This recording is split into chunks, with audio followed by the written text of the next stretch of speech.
I think now the session is open for discussion. I want to start with a few questions around that relate to the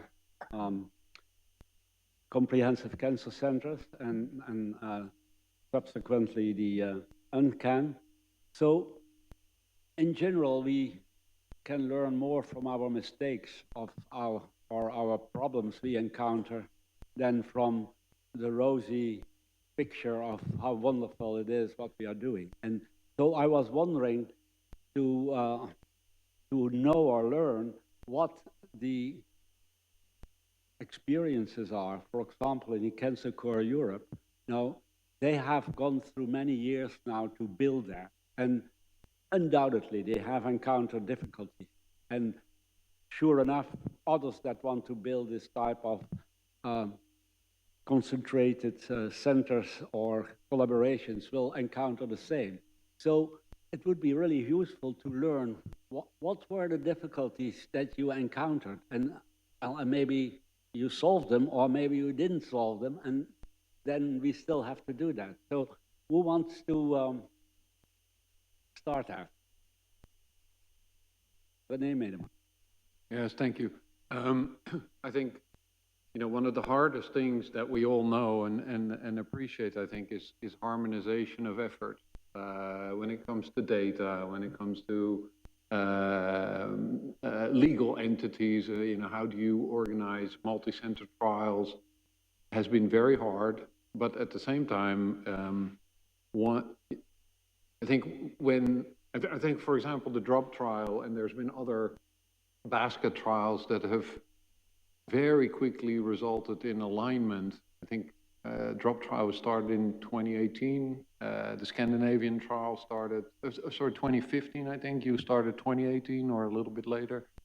So once you do manage to find alignment on a topic that has great patient benefit and has lots of research opportunities, then you do manage to align. Right? We've been putting a lot of effort into data exchange, and I think it's worked, but it's been very hard. And so the lesson for me from that is that if you want to do this, you need to start relatively small and look for use cases where you can see very quick benefits, like a DROP trial, where now suddenly data exchange has become much more simple because everybody sees the added value of the type of data that you want to exchange. I think that would be my 10 cents. Lex. Yeah, thank you, Tom. So Cancer Core Europe was created around what I thought was, very good idea, and it's bringing together some of the best institutes in Europe, and an interesting mix of 4 freestanding cancer centers like Gustave Roussy, NKI, Amsterdam, Val d'Hebron Institute of Oncology, and Istituto Nazionale dei Tumori in Milano. And 3 mogul institutes, enormous institutes, Heidelberg, both DKFZ and the University Clinicum, Cambridge, and Karolinska. And so these are already 2 rather, different worlds in terms of rapidity of implementation, going through all the legal layers to get approval of various initiatives and so on. At the time of the creation of Cancer Core Europe, we were all in the mode of organizing molecular tumor boards and bring that as the new paradigm to bring access to innovation for patients. And so we sort of set up a hub system where you can share your sequencing data, and then that was at the NKI, and then the bioinformatics was done by the team at Karolinska, and these type of integrated patterns. Now, there is always a number of problems, because for early clinical trials, you basically need a setup where you have 70% of fully sponsored early clinical trials that are run and owned by pharma and biotech. That provides you with the infrastructures to insert your investigator-initiated trials, which without an an operating system that is basically paid for and up and running is otherwise extremely difficult. You cannot make, your investigators do everything, including legal and financing and all this. So those struggles mean that we brought together a number of institutions where that situation existed, to some or to an extensive degree. Then we were facing that the panels that we were working with were rapidly increasing in terms of numbers of sequencing panels. So we had to adjust to that all the time as well. But then interestingly, once a patient has a target that you can position the patient in a fully sponsored early clinical trial, whoa, what is the problem? You don't own the data anymore. Pharma has everything. And so you can still work with your investigator-initiated trial components, but you cannot necessarily work with all the data that you have because you run into a wall of limitations. Remarkably, actually, the patients consented to use their material for the benefit of human mankind, right? But we have created a system where we put limitations on actually what the patients consented to. So you're working with competing systems where in the end, money speaks. And so I think that these initiatives like Cancer Core Europe are extremely valuable, but they need core funding. They need core funding to function properly. And that core funding is not necessarily present within the institutes to put in sufficient money to make this a broader and better functional system to say, okay, we could have reached those and those and those mountaintops, but basically the overall setting did not necessarily allow us to reach those mountaintops. And this is a fundamental problem, I think, in the conduct of access to innovation and how we secure the interest of patients who have consented to work with their material, to work out new treatments and to create progress. And we have built such a defensive regulatory system. And on top of that, another controlling regulatory system, that one of those limitations needs to be addressed and needs to be discussed with the cancer community, but also with pharma and biotech, because the interests are in conflict with one another. But what is for sure, they are in conflict with the interest of the patient. And this is actually one of the main topics that we should at some point also make a statement on in this conference and why we are actually sitting together. Because if we break through that catch-22 situation, we will do more for the patients than we are doing now. Thank you. But Lex, would it not, if the consortia would really act as a one-stop shop, you would probably overcome that to some extent. And you might also prevent that you get this tremendous number of Me Too trials that you also see, which also sort of take away the patient population that could be used much more effectively. I totally agree with you, Anton, but being and creating a legal entity does not mean that you do not reside within the legal entities of very large institutions. And so there is still this catch-22 that limits your liberty to do actually what the patients consented you to do. And catch-22 is actually the state of the art. And it's a challenge for all of us to break through that particular situation. Yeah, I would like to add a few comments on this. If we go back and look at the important development in Germany, we ask, why did they succeed so well to accredit now 15 cancer centers? A few of us were there from the beginning, and they had a system, so the German Cancer Aid decided that if they were approved as a comprehensive cancer center, they got a small amount of money to support the centers, the infrastructure, and so on. I think that's a very important thing, because the situation now, we say that all countries should have the comprehensive cancer center, but they don't get any support from anywhere. And I think in order just to support them, to survive or support what you say, fundamental infrastructure, they need to have a security. I think we have the same situation in Sweden, where we have the Karolinska CCC. I've seen that. We have it everywhere. So I think we should look upon that problem. And we say the European Commission should go in and be helpful here. When I talk to Jan van der Loo here, it reminds me about that the Commission has 4% cancer research budget. So it's also the different countries that have the money. We need to find a methodology that the countries should support, also in some way, sustainability of the centers. And in addition, they can expand them by research grants and so on. I talked to Douglas Louis this morning, and Douglas reminded me about the situation in US. And we knew, several of us, that US has a different system by NCI, and we envy a little bit this system, I must say. So I suggest, could you, Douglas, just say a few words how you deal with this problem?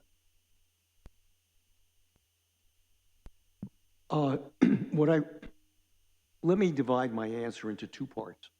First, the categories of NCI designated cancer centers, and second, the financial aspects.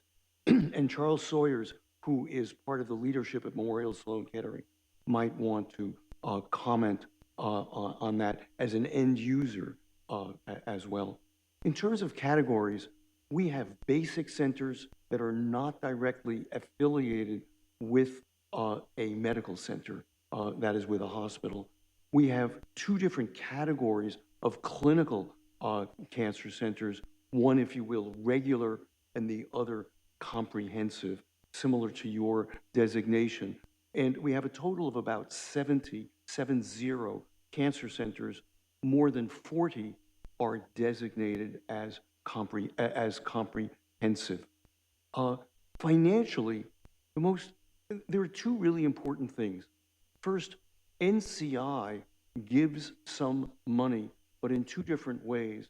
And second, NCI doesn't give anywhere near enough money for the cancer centers. So the cancer centers do funding through philanthropy, patient care, and other activities. NCI, two activities. The first is the support grant, which is, if you will, a basic support, which the amount of money depends on the amount of cancer research supported by the NIH, not by the NCI, but by the NIH, that the cancer center actually garners. The more research dollars they have, the higher their support grant. But at least as important and financially higher than the support grant is the grants that are given by the NCI to the investigators at the different cancer centers. And the vast majority of those grants are awarded by peer review, not by the NCI. Thank you.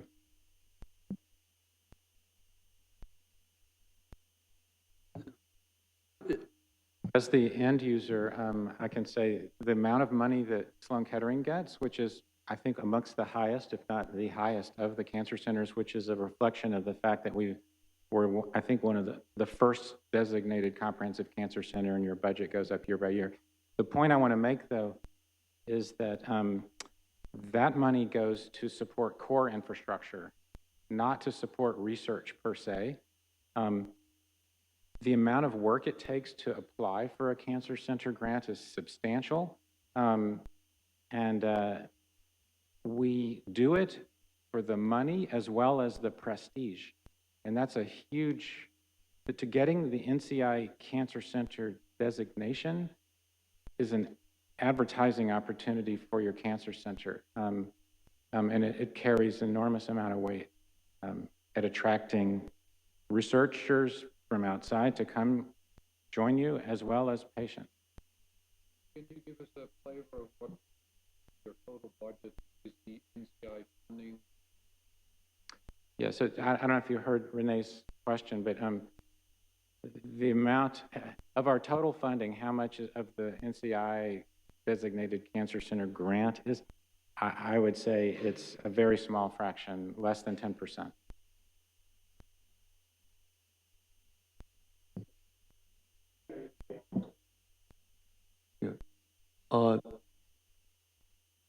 I'm going to Michael. In that, because Ulrich brought that up for the German scenario, it's also a stimulus by two mechanisms. One is financial, and that is a very low proportion. That's less than 1 million euro for a comprehensive cancer center per year, and that is not for research, it's for basic infrastructures in the comprehensive cancer center.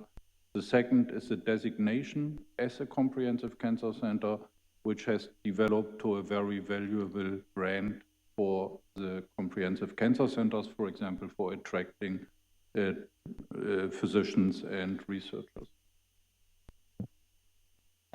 Yeah. I'll add something for Cancer Research UK, actually not OECI, but again, speaking from Cambridge experience, the grants are more substantial to the centres. I mean, my own leverage is about, I think it's about £6 million a year as a major centre. But that money goes, again, as been described, into infrastructure, into research nurses, statisticians, the basic infrastructure for clinical trials in the main, a little bit into training, and a little bit into pump priming grants for discovery research as well. But basically, it's the infrastructure element, and that forms, in Cambridge terms, about 5% of the total research budget, roughly speaking. Yeah, but that also shows that here charities could play a role in order to do that, as is happening in the UK. And I think that we don't see that much in other countries in Europe, except that Germany has found a solution there. I go back over to the back, yes? Just elaborating a little bit from your intervention, Bengt, just before. Judging from the Danish experience, I think maybe 15 years ago, we were performing poorly in cancer treatment in general in Denmark. We were with the UK in the bottom, and now 15 years later, we're not in the top, but almost, and we've been moving up the ranks for the past 15 years rapidly, even internationally compared. So what is the background for that? Many things, but basically I think research combined with an alignment with the political level. And I think it's really important that we judge research, not isolated, but somehow if we want to promote our area research treatment, cancer treatment for patients. I'm representing the Danish Cancer Society. I think it's important that we acknowledge that we need to get into close contact with economists and politicians, even though it's a very difficult area to be in. If we're looking at the Danish experience, the reason behind us moving upwards basically is about national cancer plans, 4 consecutive cancer plans. It's about different methods within cancer treatment. It's about a political commitment over 15 years. It's about a lot of money into this area, into research as well as treatment. So I think you need to work closely with politicians and economists in order to have the full potential from the research community. I know that sometimes it's a different world to get into. I have a background in government for many, many years, and it's just extremely important that we have this dialogue between the research community and the political community. I mean, if we want to move this forward, the most important minister is the Minister of Finance.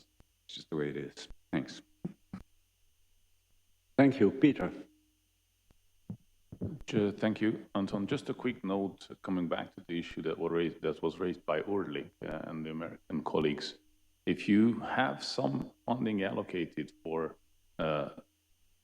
cancer centers that is coming from a central budget, that would go a long ways in the Central Eastern European region, because in this region, most of the centers, even today, are accumulating debt year by year, and they really do operate on basic treatment grounds, and they don't really have additional or extra funding for structural and strategic activities. And in these areas, that kind of support, even small money, could make a huge difference, I would say.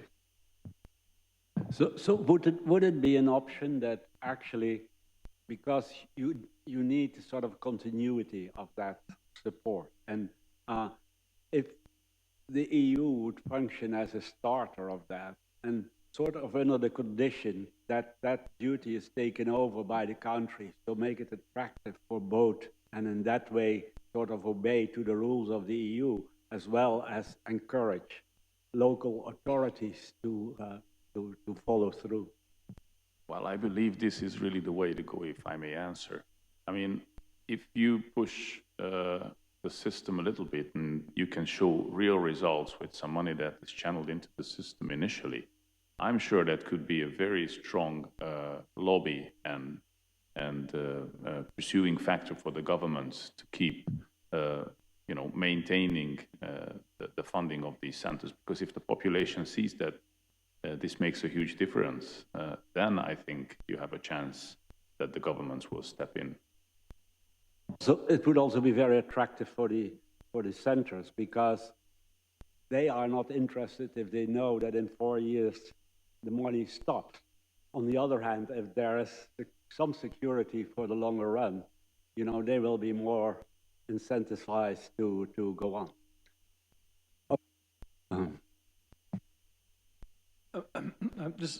I'm interested by the relationship between basic research or cell biology and the clinical realms. In my mind, at any rate, genomics has vastly accelerated the understanding about frequently mutated drivers. The reference to Mendel that was made by earlier in the meeting strikes me as being very relevant. And I've noticed that the acceleration in cell biology hasn't been as fast, even with whole genome functional libraries and systems.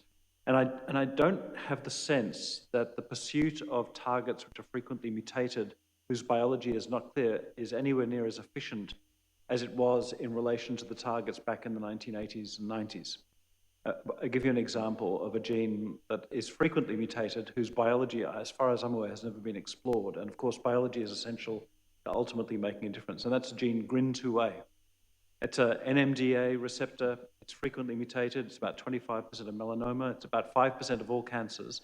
And to my knowledge, despite the fact that that's been known for some time, how much cell biology has been performed to explore whether or not that pathway, which is completely novel, might represent a new entry point for interventions down the track.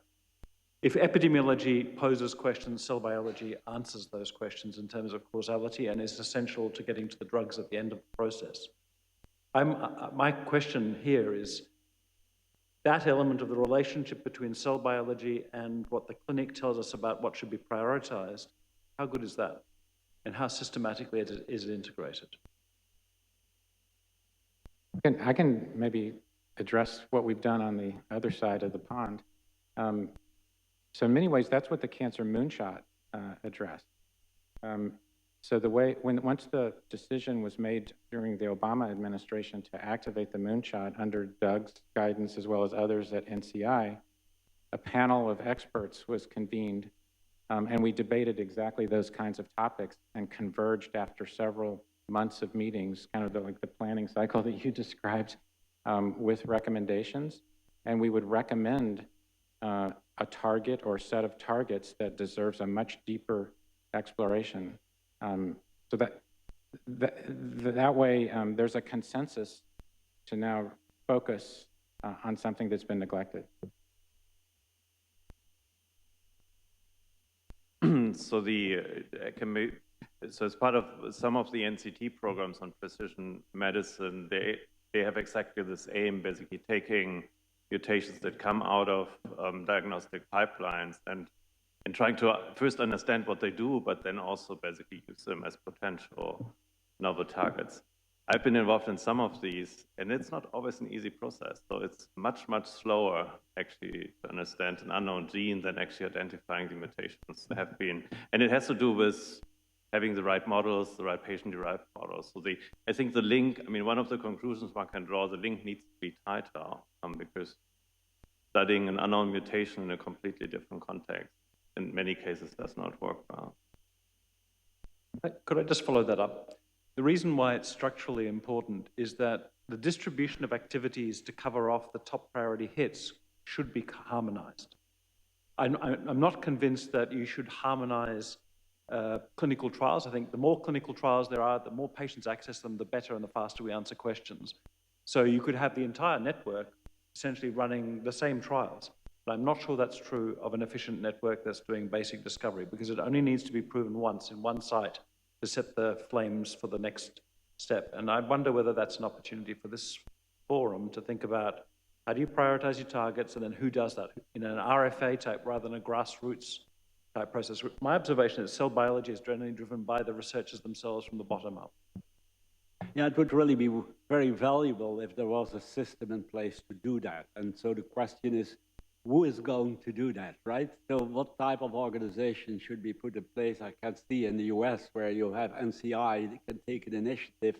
We have not an equivalent here that has the same power and potential to sort of organize that. But that would be obviously a way to go. On the other hand, I could see one can also copy what you do in that respect, right? Your priorities will not be very different medicine than they will be in Europe. So in that regard, I mean, one can follow through what has been already done. There's no reason for duplicate.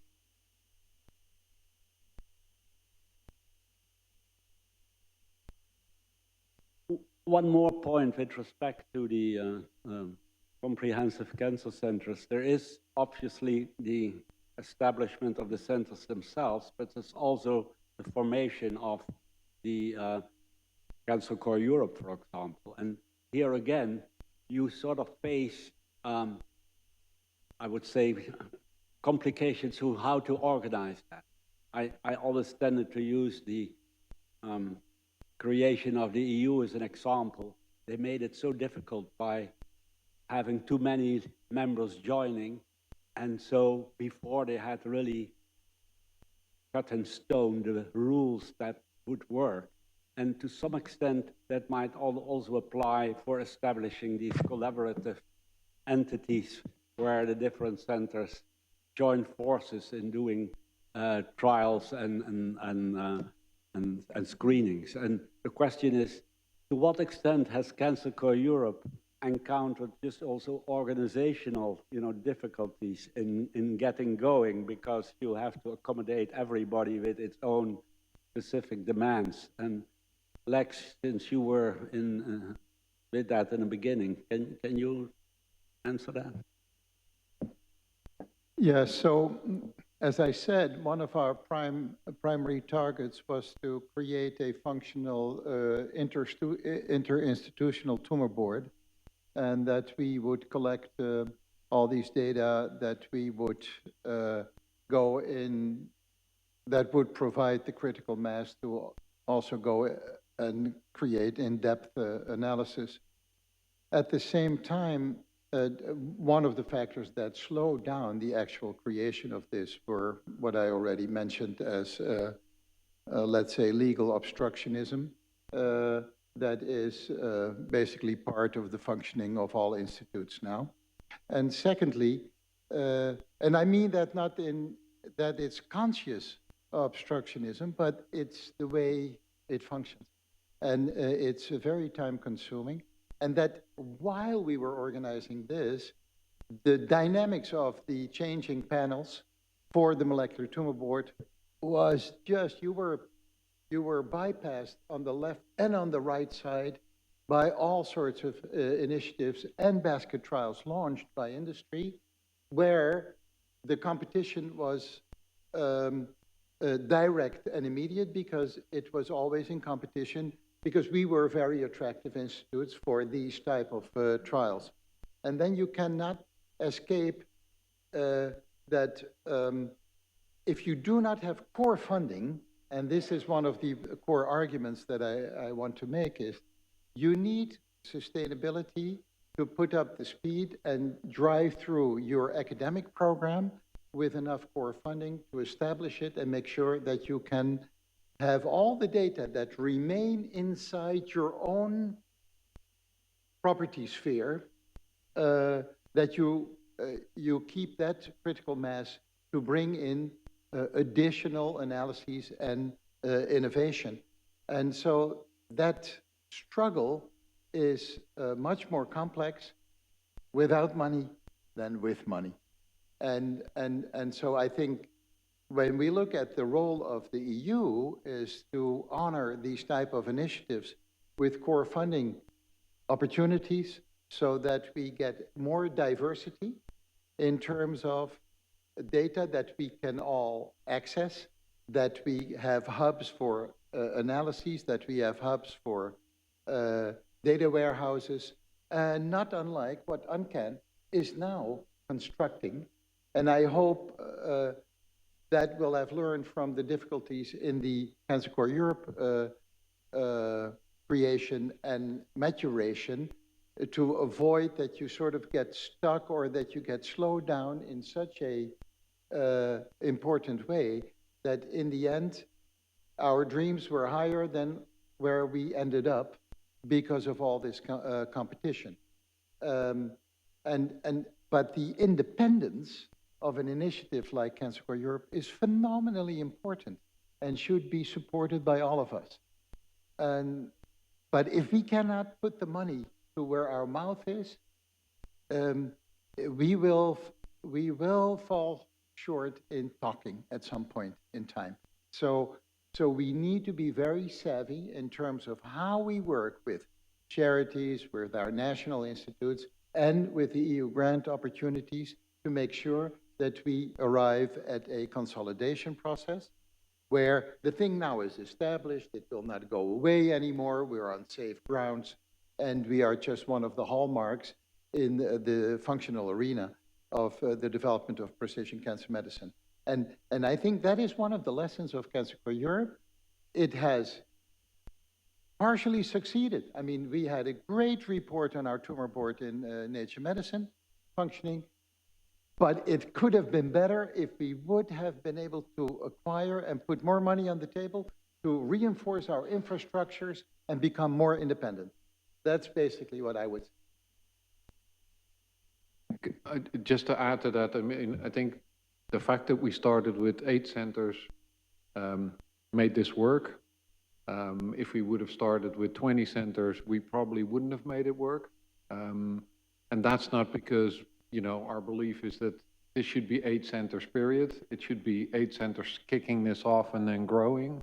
And I think that's what we need to be looking at in going forward, right? I mean, I think the twinning program idea in UNCAN is a great idea. You can't immediately have everything at the same level, which is a challenge, right? Because European Commission would be looking at anything you're doing going forward. We were talking about inequities a lot today, but you can't take away these inequities overnight. So in going forward, I think you need to be looking at bringing everything up to speed, but at different collaborations at different levels, right? Cancer Core Europe needs to grow and it needs to enhance its activities and needs to, you know, set up I mean, those comprehensive cancer centers should engage in twinning activities, so to eventually bring everybody up to speed. Joachim, if I might ask you, how does this work in your prevention initiative? Yeah, I think, I mean, when it comes to prevention, we have some different challenges. I mean, to start with, that our, so to say, customers is a totally different group because it's rather the healthy individuals, and this means Many of them have not really contact with the health system when we have to become active. I mean, funding is, of course, also a big problem for prevention, but I think it's more than that. And this is because, I mean, for the prevention, we mainly have our players coming from having their roots in two different kind of fields. This is the epidemiologists doing the identification of the causes of cancer, and it's the secondary prevention where people are doing the trials for screening or for vaccination. But when it comes really to the primary prevention, then it becomes even more multidisciplinary, because it's, I mean, it's behavior change, which is probably rather in the arena of classical research, but then it's also technical developments like for radon, and it's a lot of legal actually expertise that is needed. I mean, when I only think back of that years ago, we were saying for the protection of construction workers against crystalline silica, employers should provide masks, then we were told it's impossible to provide masks for such a large population. Which sounds a little bit funny from today's point of view, when suddenly masks were available for billions of people every single day. So here we are missing a kind of an element. This is what we realize in Cancer Prevention Europe.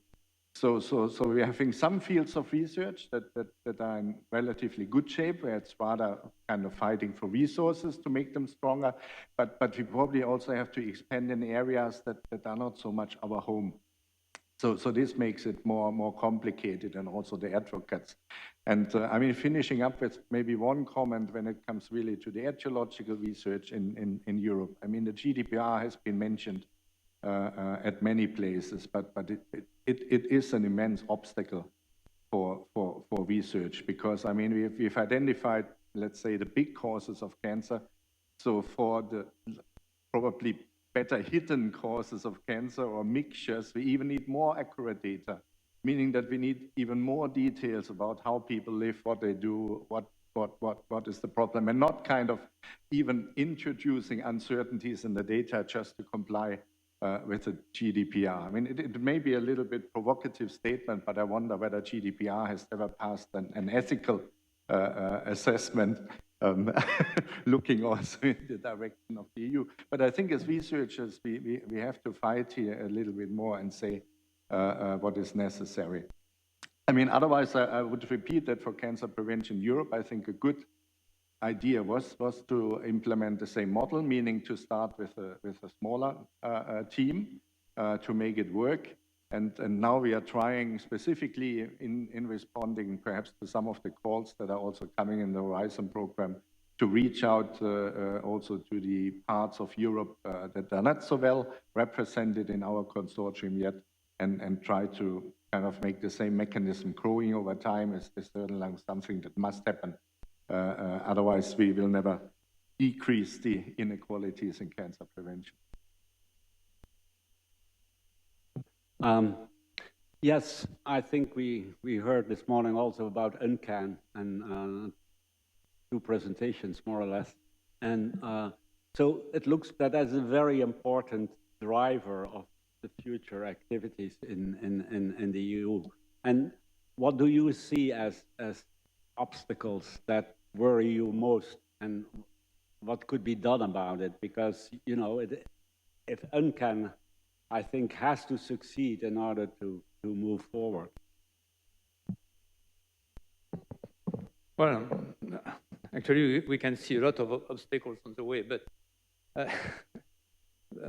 I think many of the things that have been discussed previously can apply to what we are trying to do with UNCAN EU. I think, for example, building the organization step by step by aggregating the member states that are ready to go with a centralized hub, because we cannot start from every hospital, every center, every lab.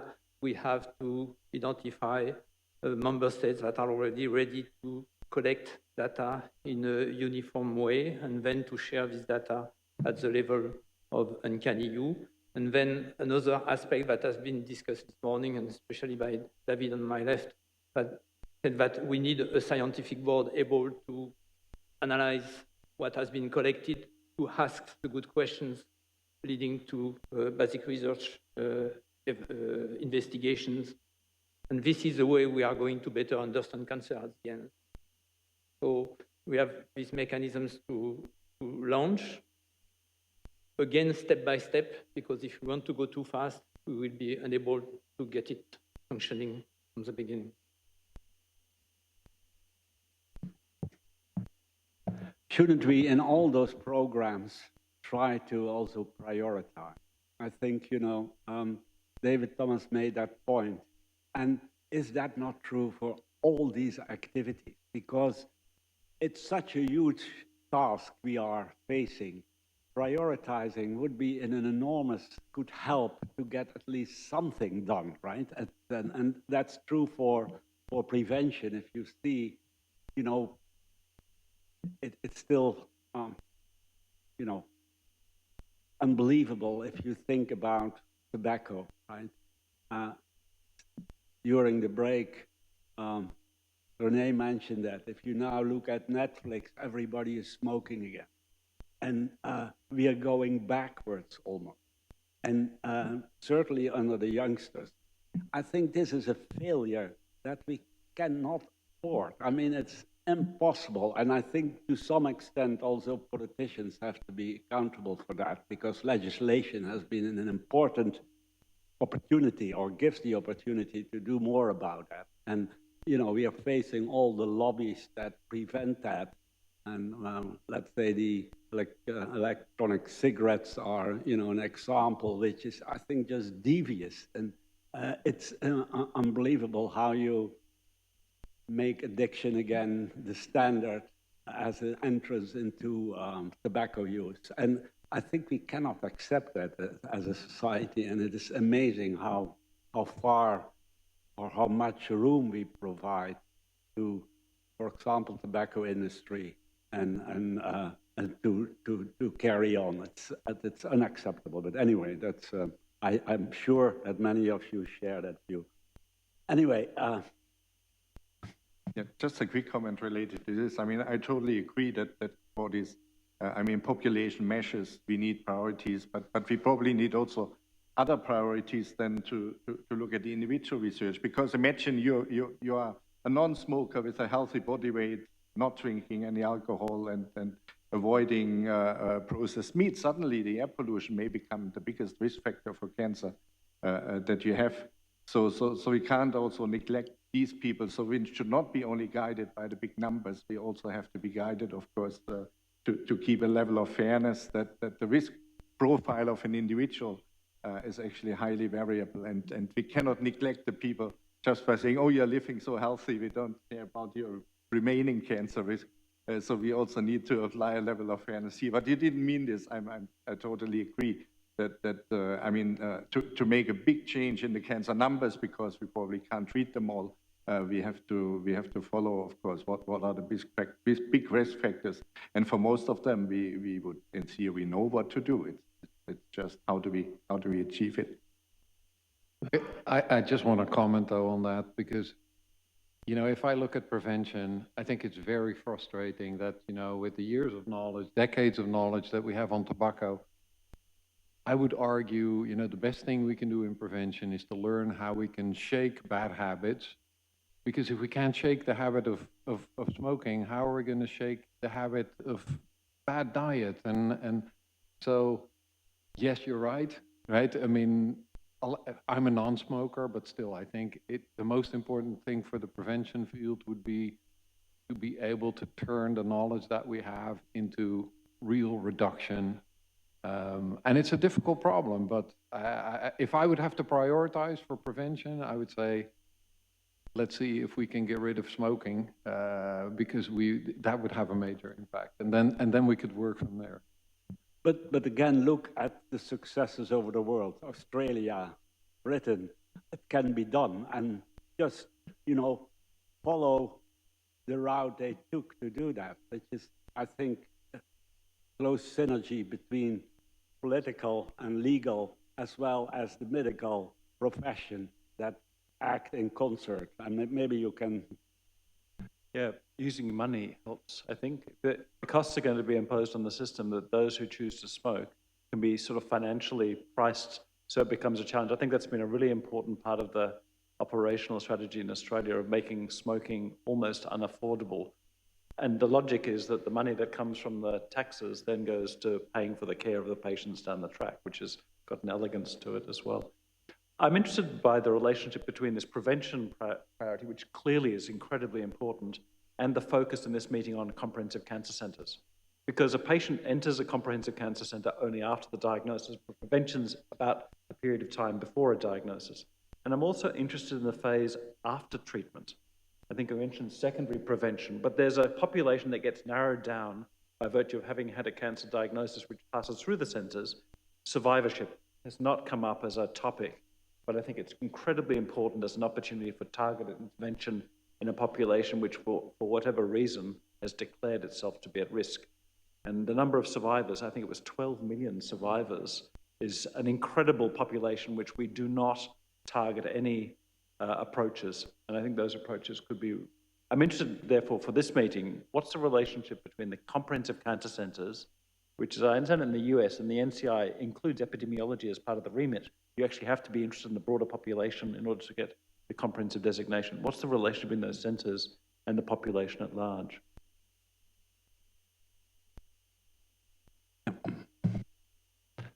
Yeah, can I respond? Because we're actually tackling this issue actually within the joint action at Crane, which Tita behind me is leading. And of course, there are different paradigms in different member states. And it depends also on the activity of the public health authorities. So whilst it is a responsibility we see of the CCC to do the epidemiological research, and to a certain extent to go into schools and public authorities, that must be done in concert with the public. I mean, it would be ridiculous for Cambridge scientists to be sort of bowling into primary schools and subverting somehow the very good cancer awareness programs in bowel cancer, blah blah blah, that the Public Health England are already doing. So I think by and large, we see the CCCs as having a subsidiary role within primary prevention, but it's different in different member states. I mean, in some cases, they do nothing at all in CCCs in terms of primary prevention, or hardly anything, apart from the epidemiology and in their local catchment area and what the identification of high-risk groups are. So, but it's a key issue to be worked out in terms of the standards we expect for CCCs, which should include outreach into the local community. I don't know whether you want to add something to that, Tid. Yeah, with pleasure. I think there are, as Simon mentioned, the primary prevention in the sense of lifestyles that we have been discussing. It's difficult to place this in the remit of the CCCs. Obviously, they could, as Anton explained in his introductory speech, there are various modalities of partnerships that could be developed. It also varies across different member states in the European Union, which we also, in such projects as Simon described, need to take into account. A special feature of prevention is, of course, prevention related to the exploration of genetics and genomics, study of families and inherited cancers. This is, of course, something that should primarily be closely linked to research and research infrastructures that are best provided by the CCCs, whether totally alone or in partnership with specific institutions. Follow-up care is a big challenge. A few years ago, we carried out a study where we explored also guidelines in the individual countries that address follow-up care. And we were surprised to find that there were very few. So most countries don't have any structured follow-up guideline. And in some cases, we realized that there were 8 cancers explored on how much stress there was on prevention, ranging from tertiary and secondary prevention, And apart from melanoma, where it is obvious that, there is a recommendation to avoid UV exposure, there was very little in terms of even, advice or drive towards the secondary and tertiary prevention. Finally, palliative and supportive care. This is organized in various of ways in different EU member states. Sometimes it's a function that is delivered by general hospitals, sometimes even by primary care. We should find an adequate solution for two reasons. One, which is a famous slogan, often unfortunately not a principle, patient-centered. So I believe in a comprehensive patient pathway which ranges from that moment of diagnosis, of course, what is the patient and what is a citizen or a person, all the way through various outcomes, whether they are remission, whether they are metastatic disease or supportive and end-of-life care. In all these cases, there has to be a clear structure and infrastructure behind to provide it. We will try to see also in the project that will start later this year and where Simon is going to have an important role, which will be called CCI for EU. There will be an exploration in this sense. So CCCs as the core structure that can then connect to the different infrastructures that would support all these other so-called other functions, but that belong to the same trajectory. Well, thank you very much. Last point on this. I actually just want to come back to the tobacco situation, to be honest, because it's very clear that if we eradicated tobacco use, this would probably be the biggest impact on cancer incidence and care within the EU and also in the wider world, to be honest. And the argument against doing that, of course, is often said to be a freedom of choice in a free world.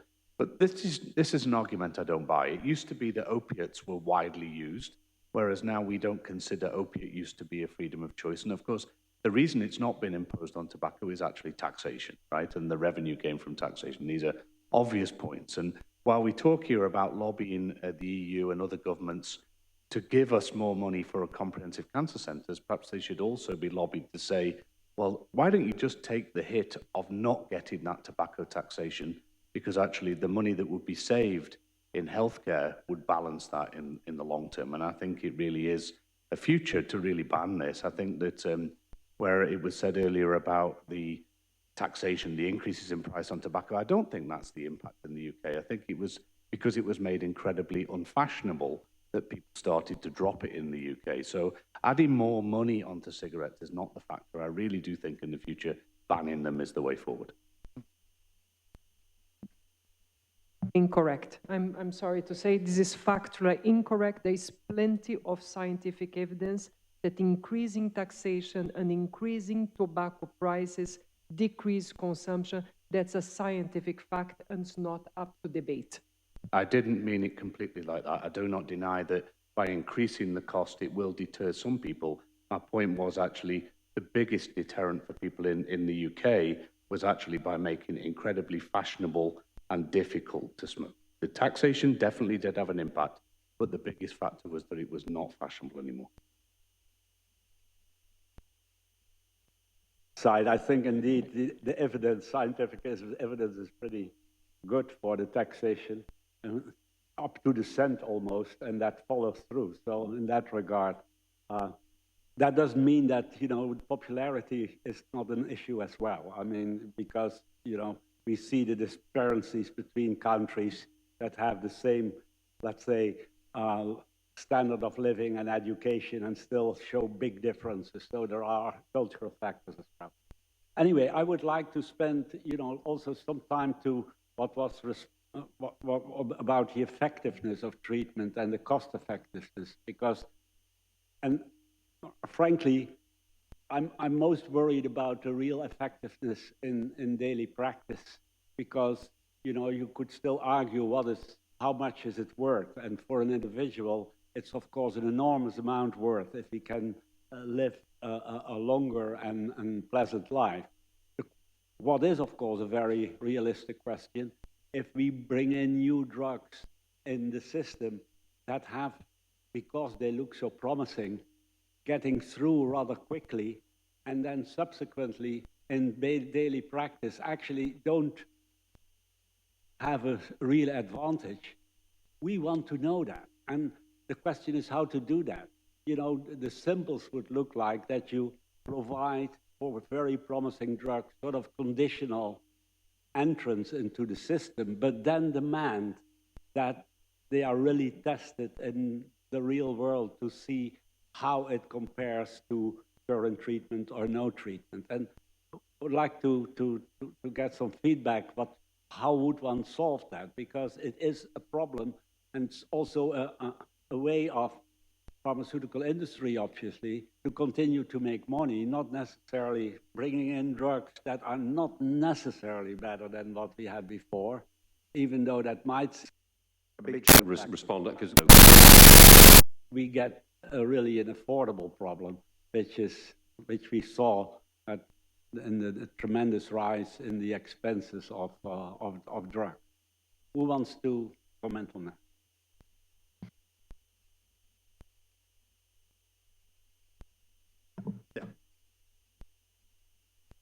Yeah, if no one wants to comment, I will do it. I mean, the main problem, if we go back 30 years in time, there were decisions before accepting by EMA and FDA.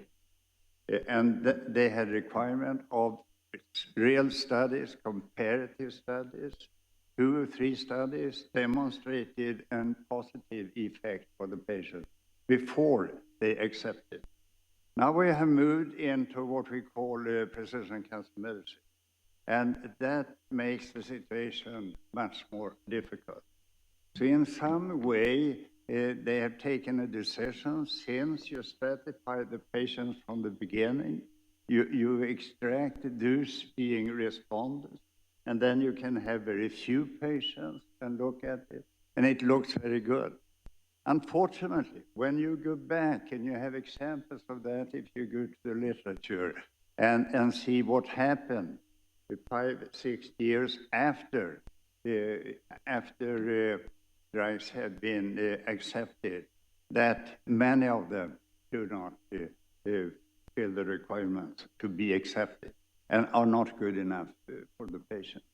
So one thing would be to discuss with EMA and FDA, and I think that will be a very difficult thing. But on the other hand, one should perhaps have the discussion. The only way I see, the other way is, of course, to have a discussion with the pharmaceutical industry about the problem, because this is an ethical problem. It's an ethical problem if we listen to Bengt and what he describes. But I don't think we reach the pharmaceutical industry in that, because then we come into the discussion on incentives for the activity. And we need to be very clear that the industry has other incentives than we have. We should, as academic centers, have incentives aligned with what is good for patients and for the society. And the only way I can see is that we, as Bengt said, we expand the outcomes research and health economics. And again, I say it's extremely surprising if we look at health economics research. Everyone complains about the cost for the cancer care. It's an increasing cost. And I read a few years ago a paper, an American economist said, the worst and most difficult financial problem for societies in the future is for military systems, and next is for cancer.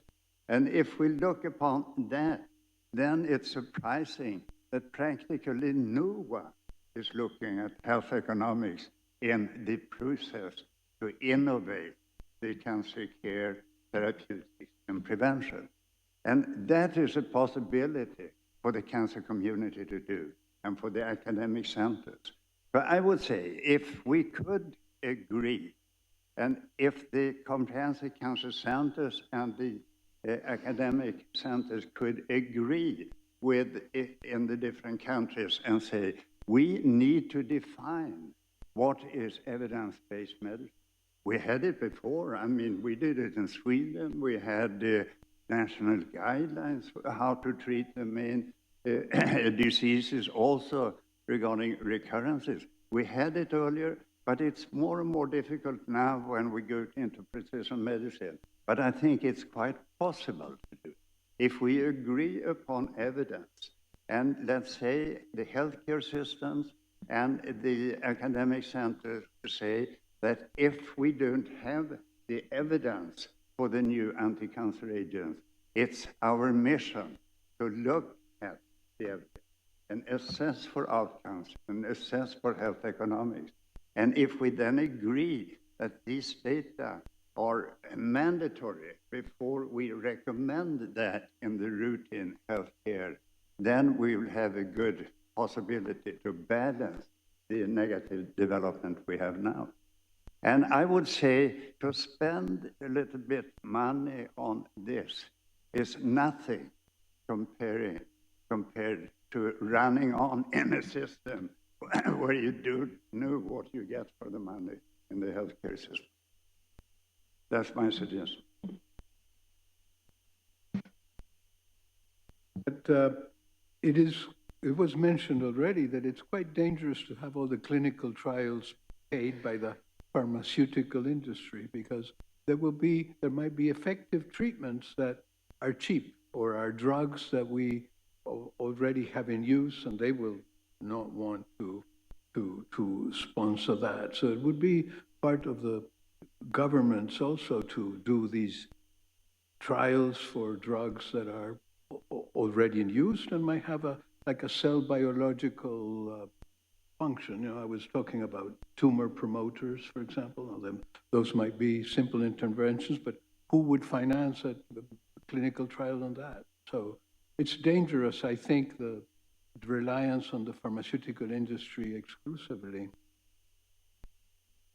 It's true. The point only is that the amount of money that the pharmaceutical industry put into this will almost be impossible to provide societally. I'm sure it would be cheaper if society would do it. In the long run, you know, you would get development of drugs that are more scrutinized, and subsequently the affordability would probably also be better. But I think this would be a system change that will not easily be achievable, as much as I agree with you. But at the same time, I do believe in the area of repurposing, for example, I think there are interesting opportunities, of course, because some of the drugs are on the shelf, right? And the industry is not interested in it. And so some of the repurposing could be really valuable. Comment to some of the good points that Ulrich made. So I don't know if you, in your comments about the FDA, whether you think, 30 years ago the FDA had the right bar for an approval and now they've lowered it. But as I think we all know, there was a strong initiative to come up with what became the breakthrough designation.